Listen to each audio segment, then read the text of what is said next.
Assalamualaikum warahmatullahi wabarakatuh. Perkenalkan, nama saya Muhammad Taurik Ariel Safitra dengan NIM Stambuk F23121123 dari jurusan Arsitektur Program Studi S1 Perencanaan Wilayah dan Kota. Saya akan mempresentasikan ujian akhir semester tentang problematika lingkungan sosial budaya yang dihadapi masyarakat. Berkembangnya kehidupan masyarakat di sisi lain memunculkan suatu problematika sendiri. Perubahan sosial merupakan konsekuensi logis dari adanya saling mempengaruhi saat interaksi sosial terjadi dalam lingkungan sosial budaya masyarakat. Pertama, problematika lingkungan sosial budaya yang dihadapi masyarakat. Problema-problema sosial timbul dari kekurangan dalam diri manusia atau kelompok manusia yang bersumber dari faktor ekonomi, biologis, psikologis, dan kebudayaan. Setiap masyarakat memiliki norma-norma yang menyangkut kesejahteraan, kebendaan, kesehatan, dan penyesuaian diri. Maka, problem sosial dapat diklasifikasikan sebagai berikut. 1. Problem sosial karena faktor ekonomi seperti kemiskinan, kelaparan, dan pengangguran.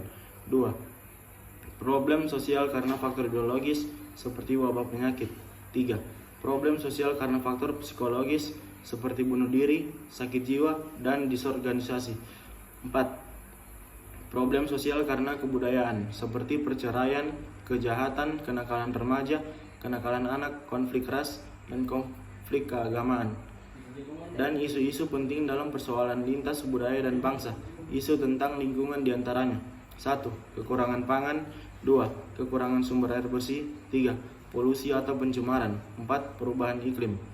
Dan isu-isu tentang kemanusiaan diantaranya: 1. Kemiskinan.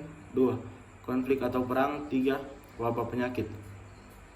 Kelestarian lingkungan hidup. Manusia hidup berkaitan dengan lingkungan, baik lingkungan fisik, alam, dan buatan, maupun lingkungan sosial. Dan hakikat makna lingkungan bagi manusia pada mulanya, manusia selalu mencoba mengenal lingkungan hidupnya. Kemudian barulah manusia menyesuaikan dirinya dengan lingkungannya. Karena lingkungan adalah suatu media di mana makhluk itu tinggal, mencari dan memiliki karakter serta fungsi yang khas, yang mana terkait secara timbal balik dengan makhluk hidup yang menempatinya. Kemudian, kalau kita berbicara mengenai hubungan lingkungan dengan kesejahteraan, bahwasannya lingkungan dapat memberikan sumber kehidupan agar manusia dapat hidup sejahtera. Lingkungan hidup menjadi sumber dan penunjang hidup. Dengan demikian, lingkungan mampu memberikan kesejahteraan dalam hidup manusia, dan pengolahan lingkungan hidup adalah upaya terpadu dalam pemanfaatan, penataan, pemeliharaan, pengawasan, pengendalian, dan pemulihan. Pengertian etika. Manusia yang hidup di dalam sistem kemasyarakatan terdiri atas aspek jasmania dan rohania. Aspek rohania terdiri atas kodrat alamiah, kodrat budaya, serta dunia nilai. Kodrat alamiah manusia terdiri atas: 1. Cipta, pikiran atau rasio. 2. Karsa, kehendak atau kemauan. 3. Rasa, perasaan atau emosi. Cipta melalui logika akan menciptakan ilmu pengetahuan. Karsa melalui etika menciptakan religi, akhlak, sopan santun, dan hukum. Rasa melalui estetika menciptakan kesenian. Hal-hal yang diciptakan itu merupakan kodrat budaya. Sedangkan dunia nilai yang masing-masing dihasilkannya adalah kebenaran, keserasian, keindahan. Kesemuanya itu dibawa manusia ke dalam kehidupan masyarakat sehingga mencakup sistem kemasyarakatan serta subsistem yang menjadi bagiannya. Berdasarkan pernyataan tersebut, di atas dapat dikatakan bahwa etika yang menghasilkan religi dan akhlak lebih tertuju kepada kesempurnaan diri manusia pribadi, yang menghasilkan sopan santun, dan hukum tertuju kepada kehidupan antar pribadi atau interaksi.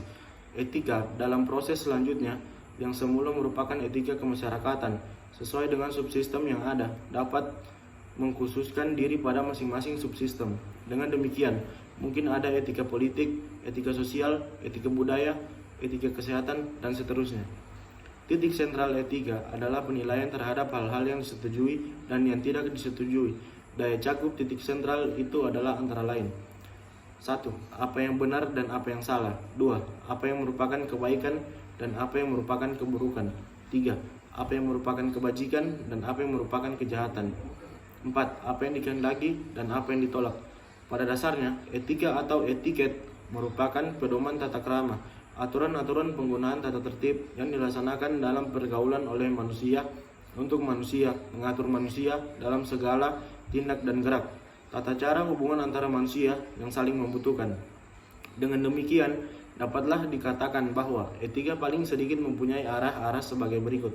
1. Analisis psikologis atau sosiologis untuk menjelaskan perihal tolak ukur penilaian yang dipergunakan. 2. Rekomendasi sikap, tindak, atau tingkah laku. Oleh karena itu, dari etika berkembanglah aksiologi yang benar atau yang salah menurut nilai tertentu, dan deontologi, yakni ilmu mengenai apa yang seharusnya. Kedua hal itu tidak perlu berjalan secara terpisah sehingga dapat saja digabung. Sekian dari saya, terima kasih.